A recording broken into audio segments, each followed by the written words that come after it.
होली भारत का एक प्रमुख त्योहार है जिसे पूरे देश में धूमधाम से मनाया जाता है। ये केवल रंगों का त्योहार नहीं बल्कि प्रकृति, आध्यात्मिकता, समाज और पौराणिक कथाओं से जुड़ा एक महत्वपूर्ण पर्व है। ये फाल्गुन मास की पूर्णिमा को मनाया जाता है और बसंत ऋतु के आगमन का संकेत देता है। होली के पीछे कई धार्मिक, सांस्कृतिक और सामाजिक मान्यताएं जुड़ी हैं। इनमें से एक है प्रहलाद और होलिका की पौराणिक कथा। प्राचीन समय में हिरण्यकश्यप नाम का एक असुर राजा था जो बहुत अहंकारी था।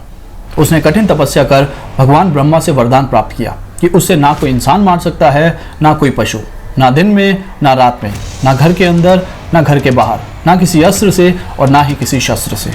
इस वरदान के कारण वो अजय बन गया और खुद को भगवान मानने लगा। उसका बेटा प्रहलाद भगवान विष्णु का परम भक्त था और हमेशा उनकी भक्ति करता रहता था। हिरण्यकश्यप को यह सहन नहीं हुआ और उसने प्रहलाद को विष्णु की भक्ति छोड़ने के लिए कहा। जब प्रहलाद ने मना किया तो उसने उसे मारने के कई प्रयास किए।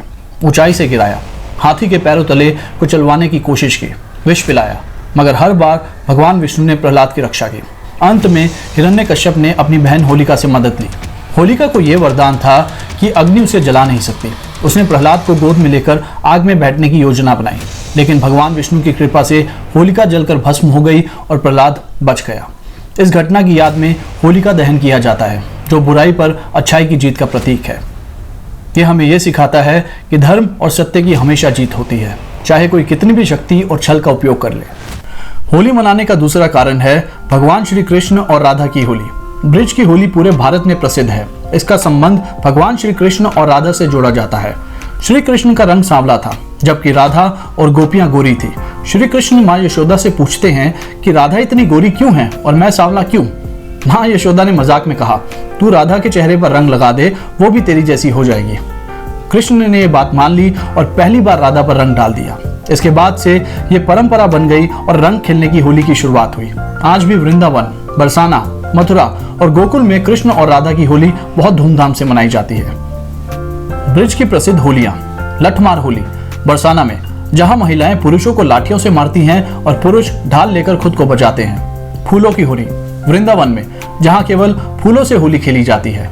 फाग उत्सव मथुरा में नृत्य और भजन के साथ मनाई जाती है। होली को कृषि उत्सव के रूप में भी मनाया जाता है। इस समय गेहूं, जौ और चने की फसल पककर तैयार हो जाती है। किसान अपनी अच्छी फसल के लिए भगवान को धन्यवाद देते हैं और खुशी मनाते हैं। ये बसंत ऋतु का स्वागत करने का भी पर्व है। होली केवल धार्मिक नहीं बल्कि सामाजिक दृष्टि से भी बहुत महत्वपूर्ण त्योहार है। होली पर सभी लोग गिले शिकवे भुलाकर एक दूसरे को गले लगाते हैं। सभी जाति, धर्म, वर्ग और उम्र के लोग इसे एक साथ मिलकर मनाते हैं। ये समानता, मेलजोल और खुशियों का त्योहार है। होली के दिन लोग पुरानी चीजों को जलाकर नई ऊर्जा और सकारात्मकता का संकल्प लेते हैं। ये हमें सिखाता है कि हमें जीवन में बुराई, ईर्ष्या को त्याग देना चाहिए। अब आपको बताते हैं कि होली कैसे मनाई जाती है। पहला दिन होलिका दहन। फाल्गुन पूर्णिमा की रात लकड़ियां, उपले और सूखी घास इकट्ठी करके होलिका दहन किया जाता है। इस दौरान लोग प्रहलाद की पूजा करते हैं और बुरी आदतों को त्यागने का संकल्प लेते हैं। कुछ स्थानों पर होलिका दहन के बाद उसकी राख को माथे पर लगाया जाता है, जिसे शुभ माना जाता है। दूसरा दिन रंगों वाली होली। ये धूमधाम और मस्ती का दिन होता है। लोग एक दूसरे पर गुलाल, अबीर और रंग लगाते हैं। ढोल नगाड़े बजते हैं, होली के गीत गाए जाते हैं और नाच गाना होता है। इस दिन गुजिया, मालपुआ, ठंडाई, भांग और तरह तरह की मिठाइयाँ बनाई जाती है। दोस्तों और परिवार के साथ मिलकर होली खेलते हैं। दोस्तों, होली सिर्फ रंगों का त्योहार नहीं बल्कि ये बुराई पर अच्छाई की जीत, प्रेम, भाईचारे और खुशियों का पर्व है।